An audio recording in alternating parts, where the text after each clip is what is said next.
masarap. May konting kunat lang po. Napakasarap. Nagpakulo po ako ng baka na marami pong taba. O, di ba? Ang nanay ko po, kapag nagluluto po ng nilaga, ginagamit niya po talaga yung mga local ingredients. Tulad ng sitaw, pechay, kamote, kaysa po sa patatas. Kaya napakasarap po. Malinamnam ang lasa po ng nilaga. Ginagamit po talaga ng nanay ko sibuyas na pula. Kasi gusto ko po may konting kulay yung sabaw. Ayaw po masyadong parang clear na clear. Gusto po talaga may kulay, ganun. May karakter. Lagay ko na rin po yung kamote. Mas maganda po talaga malalaki ang tipak para hindi po na malabog. Kailan po nating lumambot yung kamote. Huwag naman po ninyong lalakasan ng apoy para hindi po maghiwa-hiwalay yung kamote at yung laman ng baka. Nung pinakaluan ko na po yung baka, meron na pong asin po yun. Hindi pa po ko naglagay ng paminta kasi pag lilinisin ko po yung mga dumi na lumabas sa baka, mas madali. Kasi pag may paminta, di ba, mai-scoop niya lang o makuha niya lang. Lalagay na po ako ng pakis, ang palinamnam. Huwag naman po masyadong madami. Lagay din po ako ng paminta. At ano lang natin, para yung flavor mag-spread o lumasa o kumalat ng maayos. Pakasarap nito. Amoy na amoy ko na po ang linamnam.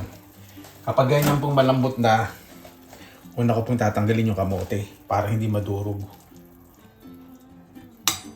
Tinatanggal ko po talaga yung mga laman para hindi ma-overcook. Tapos yung sabaw, lalo na po kung may mga negosyo po kayo, pwede kayong magdagdag ng sabaw o mag-iwan kayo ng isang karne. Dagdag lang kayo ng sabaw para malasa pa rin yung sabaw. Hindi yung dagdag kayo ng dagdag ng sabaw, siyempre patabang ng patabang yun. So habang nadudurog yung lambot po nito, yung karne, lumalasa yung sabaw. Ganyan po mga ginagawa sa mga restaurant, yung mga karne, yung mga buto-buto. Ang tawag po doon soup stock.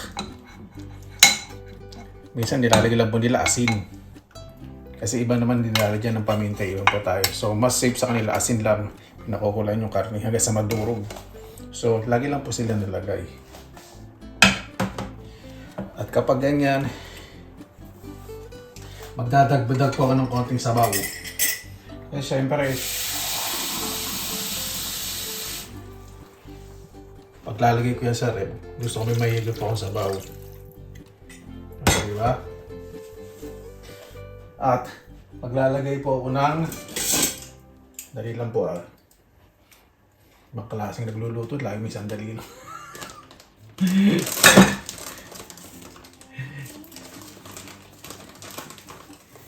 Nalagay po ako ng chives o murang sibuyas na maliliit na pino. Kasi mayroong murang sibuyas, tawag din sa atin Asian leek. Yung andali sayang yung matangkay na yun. Tuloyin ko lang po yan.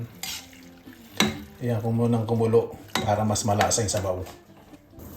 Ayan, kulong-kulo na po. Sa ganitong pagkakataon, ihinto nyo muna ihinto nyo muna ang inyong ano bang system yun? Respiratory system. O diba sa baga? Kasi may kahuntahan ka na naman impacta sa baga. Hindi. Tigil-tigil ko lang yung mga chismis na. Ay nako. Hindi talaga magaganda sa baga. Ayaw ko talaga sa mga chismosa. Nanay ko lang pwede na. Yun. Napagtiisan ko. I love you na. Hindi pa kasi. Yung totoo po, ginagawa ko lang po yung joke po yung chismis. Dahil meron po kami mga tinuring na halos kadugo, kapamilya, Masakit lang po talaga. Na tinulong namin kapamilya, kadikit ng bahay namin, pinatutulog yung mga anak sa bahay namin. Tapos, ginawa pa po kami ng kawalang yan sa ibang tao. O di ba may hugot? Ayun lang po hindi ka tanggap-tanggap. Kaya, ang samahan po talaga hindi po nakabase po sa haba ng pinagsamahan. Kapag ang inggit po talaga umiral po sa tao, yan po yung sisira po ng isang relasyon. Yung pagmamataas na ayaw magpapakabog. Okay, let's move on to our nilaga. Napahugod ako bigla doon ah. Yan, okay na po sa akin to. Nilubog ko na po sa mainit. Ang gagawin ko po dyan dahil mainit pa po yung tubig. Papatayin ko na po yung kalan. Tatakpan ko po at maluluto na yung ating pechay. Ayan, ready na po. Kaya na po tayo. Mabuhay yan! Maraming salamat na po sa Panginoon. Nagsama-sama na naman po tayo. Naway safe po ang lahat. Bago po tayo sa pasalamatan po muna natin ang Panginoon. Panginoon, maraming salamat na po sa biyaya binigay na po sa binigay, ibibigay at nabigay po sa araw po na ito. Naway bawat isa po ay ligtas. Yun po ang aming kahilingan po ngayon, lalo na po yung mga malalayo po sa kanilang mga mahal sa buhay. Kaya na po bahala po sa amin, sinusuko na po namin sa nila sa kanan ni Jesus. Amen. Sana po natin. Ay, nako. Medyo, alam niyo po yung pakiramdam na nanlalamig saka nakakatog sa gutom. Sa isang araw po, isang beses lang po ako magkanin. Kahit nagmumukbang po ba sa isang beses lang po yun. Sa mga nagtatanong, hindi po 3 times a day na ganito po ako kumain kasi in-enjoy ko naman po. Hindi po yung mukbang na challenge ayoko po. Mas gusto ko po talaga in-enjoy ko po yung pagkain. Siyempre, sa mga nagcha-challenge, sa kanila naman po yun. Ibig sabihin, hindi ko po kaya gawin kasi sila meron siguro silang big appetite, mas magana. No against po dun.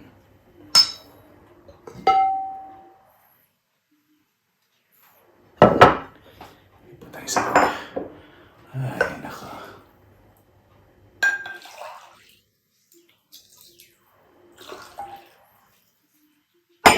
Excuse me. Pa natin para hindi lumamig.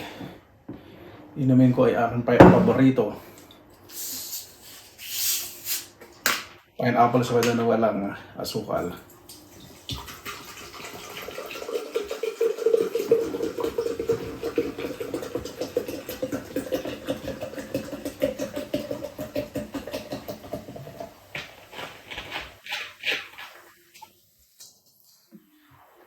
Lagyan ako ng konting sabaw sa kanin ko para hindi naman dry.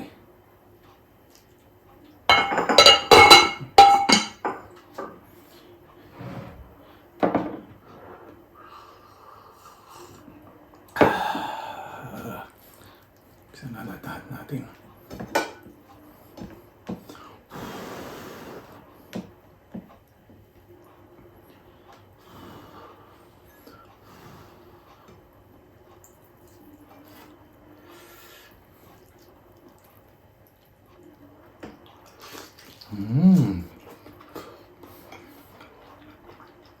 Alam mo, may konting kunat lang po. Napakasarap.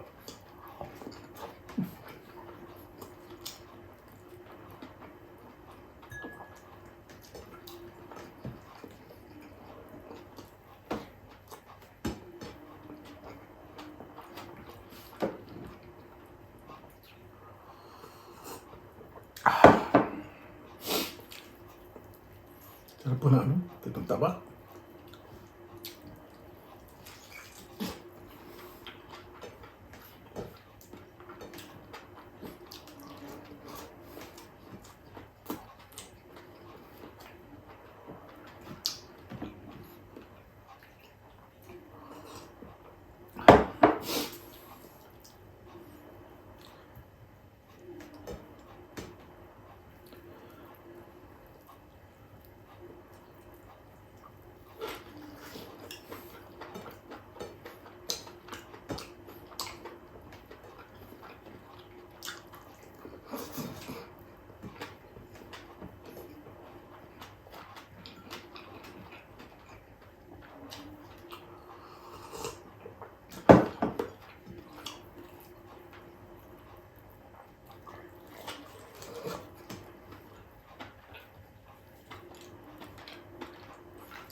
Nilagay ko po ito sa labas eh.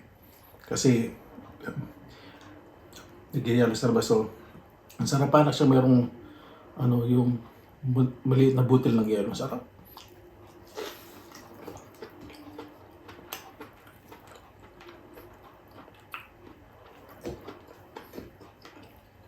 Ang sarap ng pechay. O, bok choy pala, bok choy. Bok choy ba yun? Pechay pala. Nilagay ko. Hindi sa overcook.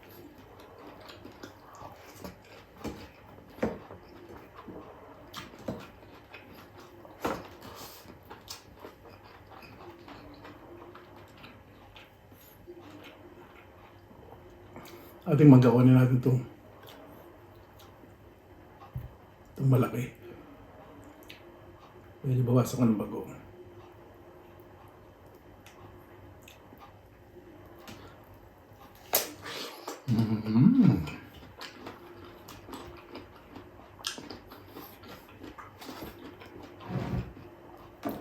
Pagpanaw po ng mangga. Yun pa sa Pilipinas, panahon ng mangga na po. Panigurado po yan kung nasa Pilipinas. So araw-araw mayroon po akong mangga. Inuulam ko rin po ito sa kanin.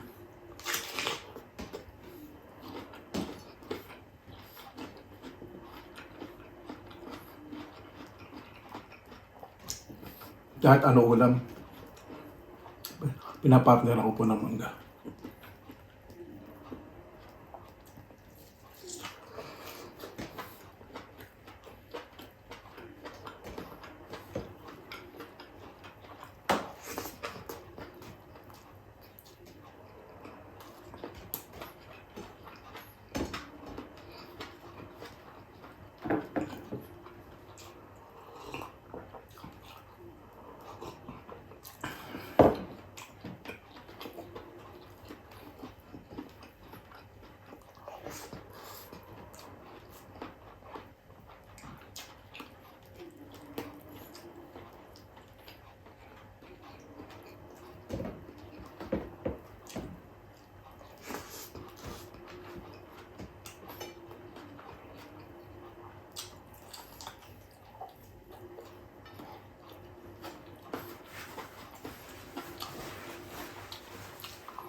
Yung paborito ko yung tabang nakadikit sa buto.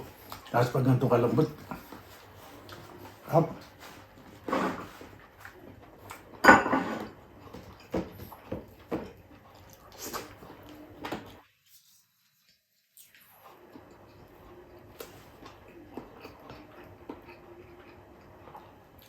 Ganda rin ang pagkakasain ko sa silaing.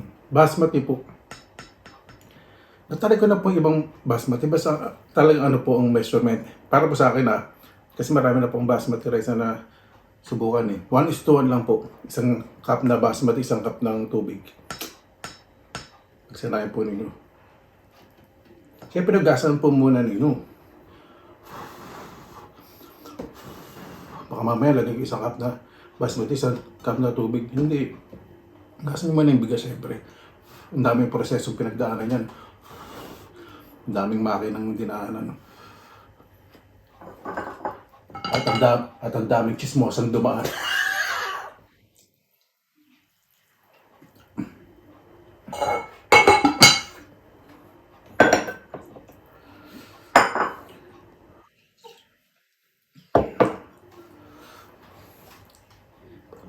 Parang nangawit ang liig ko doon Ano nga naman, pag gutom na gutom kayo, di ba? Kanina yung pakiramdam.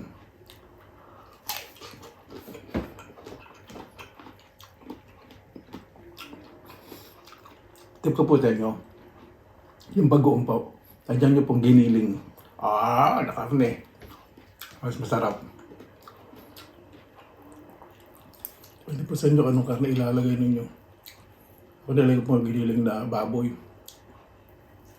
na may 30% na taba.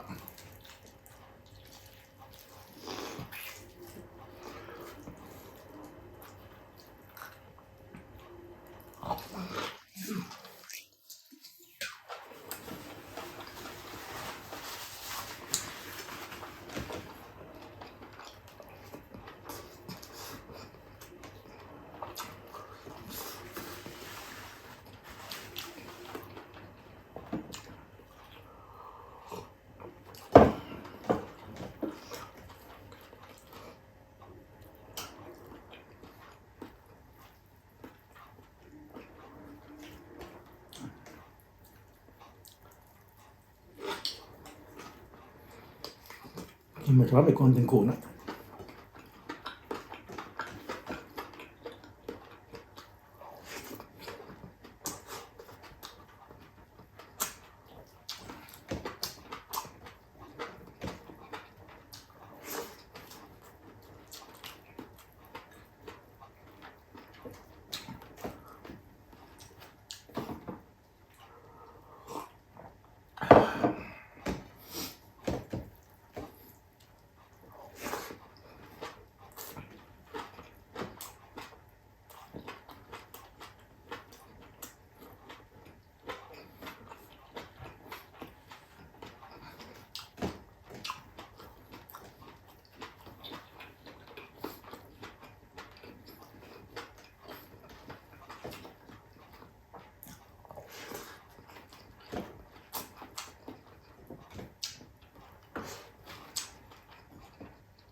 Ano nga bang parte to ng... Bihira lang po ako makabili ng ganito na baka na maraming taba. Bihira lang na kaya nakita ko dun sa butcher. Binili ko na po lahat kahit ilang peraso.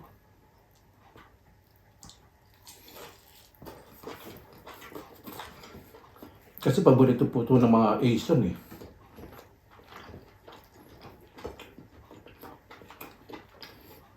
May mga Pilis, di masyado mo ibili ng ganito yung maraming taba.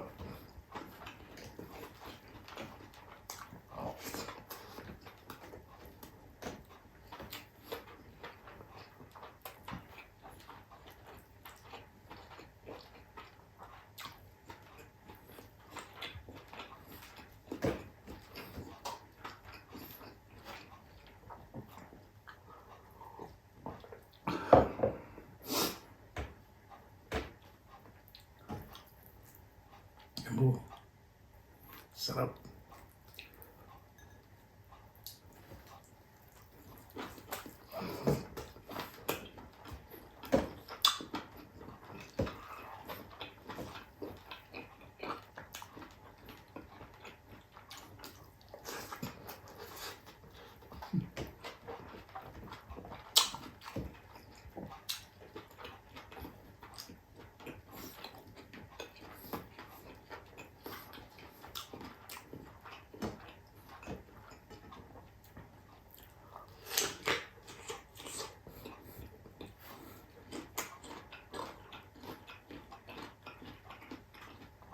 Kaya po talaga may mangga.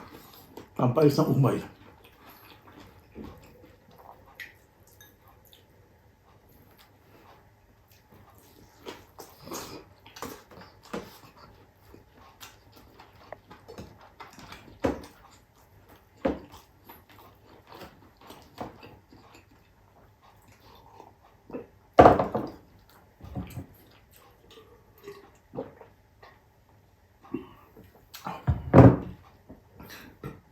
Excuse me.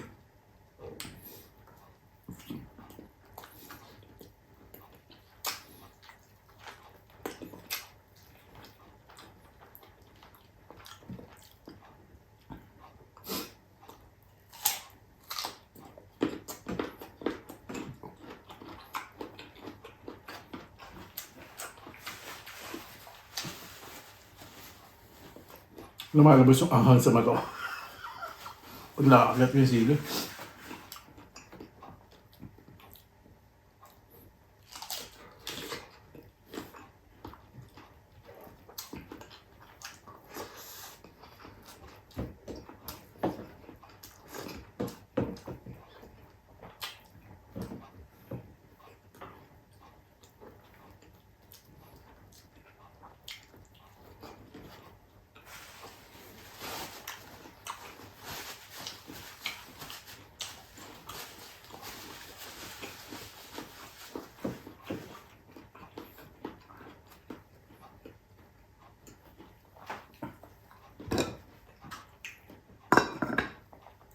Yung kamote malambot na malambot po ito. Yan.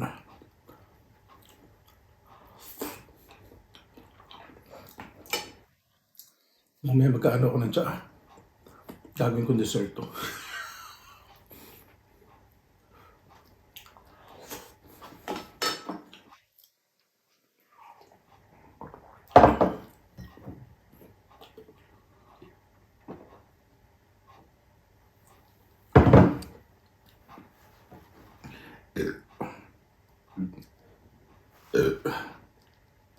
Paano po bago tayo tapos pasalamatan po muna natin ng Panginoon.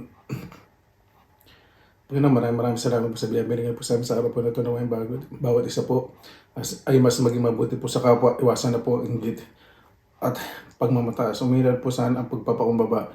Kaya po bahala po sa amin. Sinusuko na po namin sa mga sa kanyang susabihin. Paano po? Excuse me.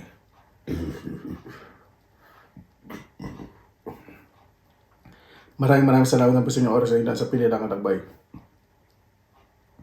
Basta lagi po tayong positive vibes, good vibes. God bless, ingat po lagi mga araw. Laban na!